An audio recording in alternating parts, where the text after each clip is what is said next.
Hey guys, it's Nikki Jabor for Lee Valley Tools, and while it might only be mid-spring, it's a great time to get a jump on the vegetable garden.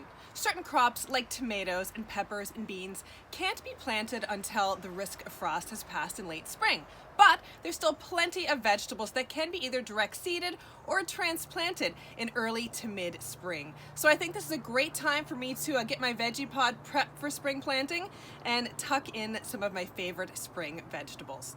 Let's get started. Some of my favorite vegetables for spring include the leafy greens, like this beautiful butter crunch lettuce. Also, this is another type of lettuce, red deer tongue, and it has lovely red speckly leaves, so easy to grow. Also, Asian greens like Tokyo Bacana has beautiful light green leaves and grows so quickly. Of course, other greens like kale, Swiss chard, and arugula can also be planted now, as well as root crops like turnips, radishes, and carrots.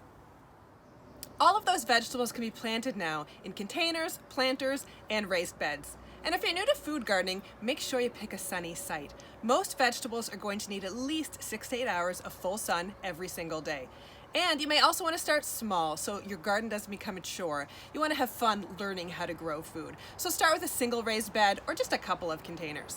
All right, now that we've done a little prep and talked a bit about plants, I think it's time to talk soil. So I want to tell you what I put in my veggie pod here. Healthy plants begin with healthy soil. And so here in my veggie pod, which is like a container, I have filled it with a mixture of potting mix and compost. I like to use a ratio of about 2/3 potting mix to 1/3 compost. It's a nice lightweight growing medium, but it's also rich in organic matter, which will really help promote healthy growth. I've gathered my supplies. I have my seedlings, seeds, a marker, and some labels. But you might have noticed I've got some plants I'm transplanting and some things that I'm direct seeding. Why? Well, crops that grow really quickly, like my arugula, often get direct seeded. And also root crops, radishes, carrots, and beets, they don't like having their roots disturbed if they're transplanted, so it's best to direct seed them. Other crops, like my lettuce here, is a little bit slower growing, and so I've given it a head start indoors. All right, let's get planting. Let's start here with the Tokyo Bacana. I'm going to plant these about 8 inches apart. So I'm just going to pop them out of their cell packs like that, carefully disentangle them so they don't get damaged. There you go, see a beautiful Tokyo Bacana seedling. So let's tuck that guy just like that right there. Very easy. So I'm going to plant up the rest of this row with Tokyo Bacana, and then we can plant some lettuce.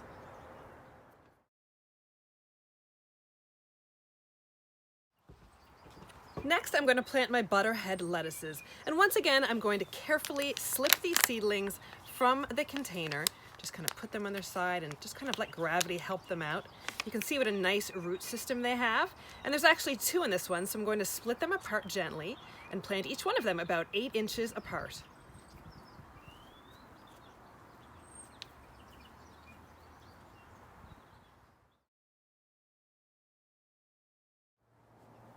Now it's time to plant the red deer tongue lettuce, so beautiful. And the same thing is going to happen as with the butter crunch. I'm going to slip some of these seedlings out of here, divide them up, because there's usually at least 2 or 3 per cell pack. There we go. And plant them also about 8 inches apart.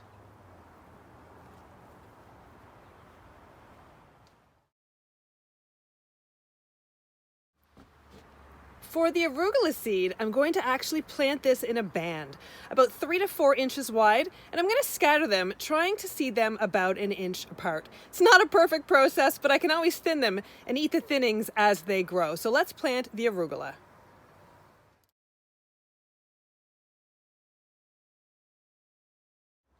And now that the arugula has been seeded, I'm just going to lightly cover it by just moving a bit of the soil around so that it's just buried. Arugula is so quick to grow, and if you have little clumps of soil, you can also break them up just to cover that arugula seed just a little bit. And now it's time to seed the radishes. So for this, I want to plant the seeds about 1 inch apart, and I'm going to plant them in 2 little rows here, spaced about 3 inches apart. So I'm just going to make a little furrow with my finger, about 1 centimeter deep, and another one right there, again about 1 centimeter deep. And I'm going to try to plant these about 1 inch apart.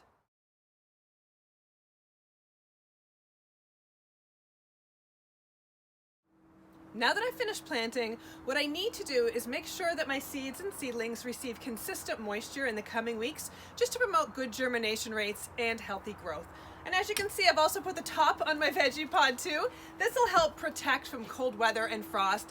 And I also have a plastic cover I can pop on top of this as well if the temperature drops a little more than I would like it to. So I hope you've enjoyed this little video, and I hope you have a wonderful growing season. Happy gardening!